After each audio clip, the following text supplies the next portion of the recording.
Dalham Tower is the manor house for Milnthorpe, although it is actually situated just across the River Beela in the parish of Beetham. Its correct name is Dalham Tower. Some people call it Dalham Towers, referring to the turrets on the south and north wings, which were only added in the early 19th century. The bulk of the house dates from about 1720.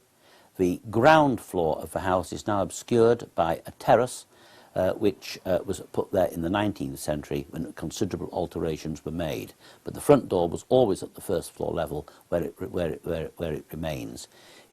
It is often stated that the original Dalham Tower was on the lawn in front of a house and that foundations can be seen during scorching weather. I've lived round here for all my life and I've never seen those marks. The trees at the top of the park, always known as the Clump, mark the site of an ancient earthworks, which probably dates from the Iron Age, about 500 BC. It was not the site of the medieval Dalham Tower or any later house. The original Dalham Tower Deer Park was to the west of the current house and was enclosed by a deed of King Philip and Queen Mary in the 1550s when the original Deer Park was created. It was only in the middle of the 19th century that the park as we now know it today was created. It's difficult to imagine that I'm standing on the site of what used to be an important port in this area. Just across there is a house called St John's Cross, and that gives the game away because this area the whole area used to be called St John's Cross, and it was here that the sailing ships would come up before the railway was obviously built and the viaduct, and they would offload all their goods and then they would put them into carts or into shallow draft vessels. They'd do that here, and they'd also do it a little bit farther along at the Ship Inn, which is still there, and a bit farther along again, a place called Dixie's. Now, that at one time was a house of ill repute, so we better not go into that. So I am told. And they'd then offload everything at one of these ports, and they would then take them up the River Beela to Milnthorpe or to Kendal. Milnthorpe was once Westmoreland's only port, but there was an ever-present danger in the Kent estuary from the treacherous mudflats and tidal flows.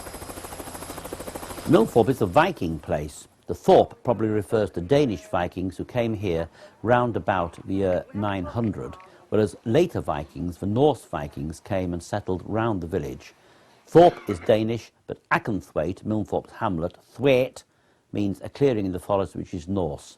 The mill part of Milnthorpe refers undoubtedly to Milnthorpe Mill, now called Beela Mill, the current Combe Mill, first referred to in the Middle Ages, but undoubtedly dating from before the Domesday Book.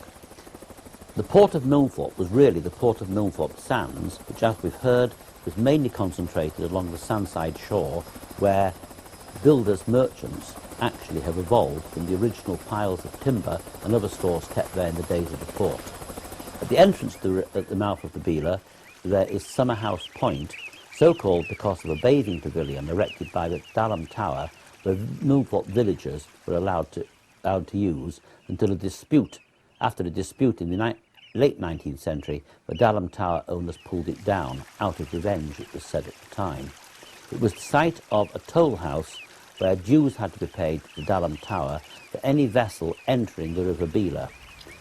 Some boats could get up part of the way before the weir was built in the 19th century, but most of the crafts came up on the high tide, particularly timber, which was floated right up to the old bridge into Dalham, which goes into Dalham Park now, and the area along the river was called the Thorns and was separated from what is now Dalham Park by a big wall.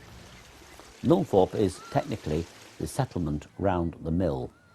Watermills, of course, and Beela Mill, the Combe Mill, belonging to J. Dobson and Sons, since 1888, although not run by the Dobson family for over half a century, is the site of the original corn mill, first referred to in detail in 1459 when it belonged to Heversham Church, but undoubtedly dating from much earlier.